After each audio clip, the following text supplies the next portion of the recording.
پہنچنے کے بعد میں نے مزاج پرسی کی، ماں کے انتقال کے بارے میں پوچھا، جواب ملا کہ ہاں کل شب ان کا انتقال ہوا تھا اور انہیں دفن کیا گیا۔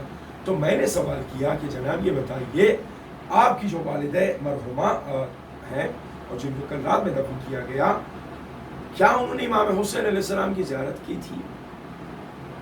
کہا نہیں، وہ تو نہیں گئی تھی۔ کہ کیا مجلسیں مسلسل برپا کرتی تھی، امام حسین علیہ السلام کا فرض بچھاتی تھی؟ کہا ہاں یہ بھی ہوتا تھا۔ تو فرمایا ان کے اندر ایسی کون سی صفت تھی جس کی وجہ سے انہیں یہ رتبہ ملا، یہ مقام ملا؟ میں نے کل رات خواب میں یہ دیکھا کہ ان کی وجہ سے ہمارے تمام جتنے بھی اطراف میں دفن ہیں، اور اس میں میرا بھائی بھی ہے، اور جو میرے خواب میں آ کے کہتا ہے کہ امام حسین علیہ السلام نے مجھے عنایت فرمایا، میری مغفرت فرمائی ہے، اور آپ کی والدہ مرحومہ کی وجہ سے یہ ممکن ہو پایا ہے۔ تو اس نے کہا، یعنی اس مرحومہ کے بیٹے نے کہا کہ میری والدہ ایک عمل تسلسل کے ساتھ کرتی تھی۔ کہا کیا؟ کہا اس نے اپنی زندگی میں کبھی زیارت عاشورہ پڑھنا ترک نہیں کیا تھا، مسلسل زیارت عاشورہ پڑھتی تھی۔ ممکن ہے کہ امام حسین علیہ السلام نے اسی زیارت عاشورہ کی تلاوت کے فعل میں اور زیارت عاشورہ کے مسلسل پڑھنے کی وجہ سے ان کو یہ عنایت فرمایا ہو۔ تو ہم آپ سے گزار ہیں کہ زیارت عاشورہ کو اپنی زندگی میں لائیے، یہ بہت اہم ہے، اور امام حسین علیہ السلام کی معرفت، اور جیسے کہ واقعہ میں نے آپ کی خدمت میں عرض کیا، ان کی عنایت کرم فرمائی بندہ نوازی کے لیے زیارت عاشورہ پڑھیے گا، اور اپنے دین و دنیا کے امور کو درست کرنے کے لیے اور مریضان اسلام کی شفا یابی کے لیے، تحفظ کے لیے، معرفت پروردگار عالم اللہ کی معرفت کے لیے، امام حسین علیہ السلام کی معرفت کے لیے، محمد محمد علیہ السلام کی معرفت حاصل کرنے کے لیے زیارت عاشورہ کو ضرور پڑھیے، اور ہمیں بھی اپنی دعاؤں میں ضرور یاد رکھیے۔ والسلام علیکم ورحمۃ اللہ وبرکاتہ۔